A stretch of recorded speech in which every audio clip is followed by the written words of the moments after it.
Peace, power, and love. This is People's University Orientation, Session 3. Last week, we gave the credentials of the Honorable Dr. Asa Grant Hilliard III, who is the primary consultant to the baseline essays, which is, again, the basic material that we will be researching and drawing our curriculum off of. After we introduced Dr. Hilliard, we began to read from Dr. John Henrik Clarke's work entitled A Search for Identity. Dr. John Henrik Clarke is the author of the social studies portion of the baseline essays.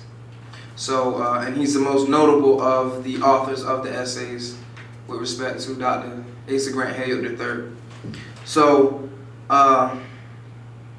we left off last week with Dr. John Henrik Clarke had told us about his grandmother and Buck, her husband, who was traded, or sold rather, to a breeding farm, a breeding plantation. He was a slave, and he was traded off to a breeding plantation. And his great-grandmother went out looking for him, you know, in Virginia for however many years and never found him. We found that, or Dr. Clarke explained to us that his great-grandmother was the orator of his family, that she carried on the African tradition of keeping the family history alive. He found that out later on in his life, that she was exactly what the African orators, or Sangoma, or whatever you want to call them, used to be. Then he went off into grammar school, and he explained to us that he used to walk to school. He used to have shoes in the wintertime, as other kids didn't, because he was really skilled at reading. At 10 years old, he used to walk around and read the Bible to all of the church members in the church, and that was something that he was tasked with doing in the community. And then shortly after, he became the leader of what they call the Dark Brigade in his school, which was the dark-skinned kids in his school. And he became the leader of a current events forum, much like what we have here, where he would take white people's old magazines and newspapers and gather them together, and they would all discuss the events that were found in these newspapers and whatnot. And he became famed in his school for that. And his first responsibility, if you remember, was that he rang the bell, you know, for each period and after school and whatnot. And then where we left off was Dr. Clarke was approaching this lawyer who he was looking for a book. He had, after reading the Bible to all of the church members for so long, Dr. Clarke expressed to us that he wondered why none of the characters in the Bible were black. And so he went to search for his history, and he was occasioned by this lawyer, and he asked the lawyer if there was any books that he could recommend. Of course, you remember he had been banned from the library because he was forging people's signatures, and he was banned from the library. So this lawyer told him, "Listen, don't worry. There isn't much Negro history." He said, "Just aspire to be like Booker T. Washington, and maybe you can make history." And so he was obviously bothered by that. And we found him in high school in a lecture. There was a guest lecturer. Back then, high schools had guest lecturers who had a book, and it was called The Negro Digs Up His Past, and it was written by Arthur A. Schomburg. And Dr. John Henrik Clarke wanted to know about this book. So he went to the library again where he had been banned, and this is where we left off. So now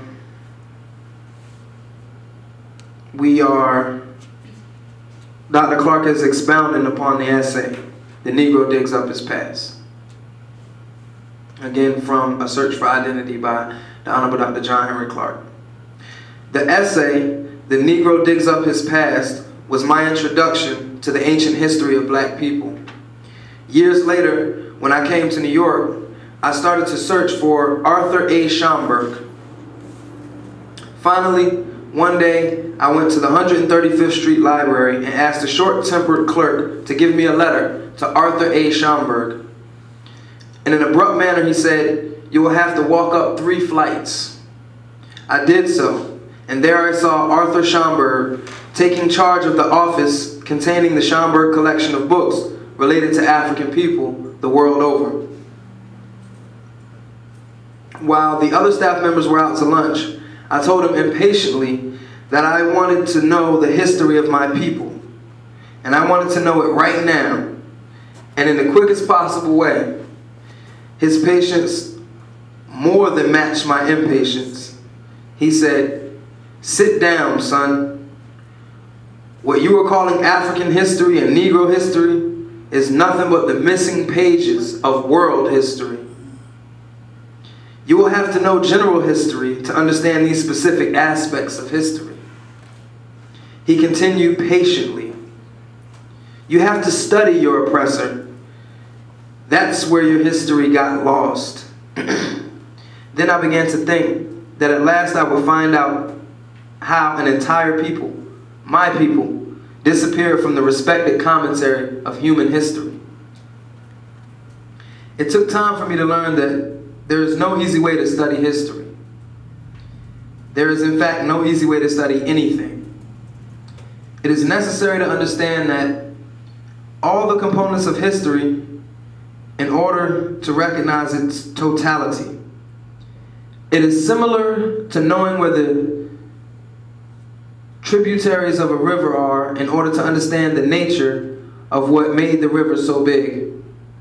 Mr. Schomburg therefore told me to study general history. He said repeatedly, "Study the history of your oppressor."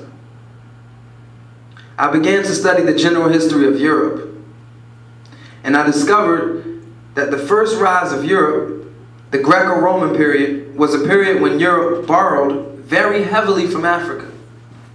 The early civilization depended for its very existence on what was taken from African civilization.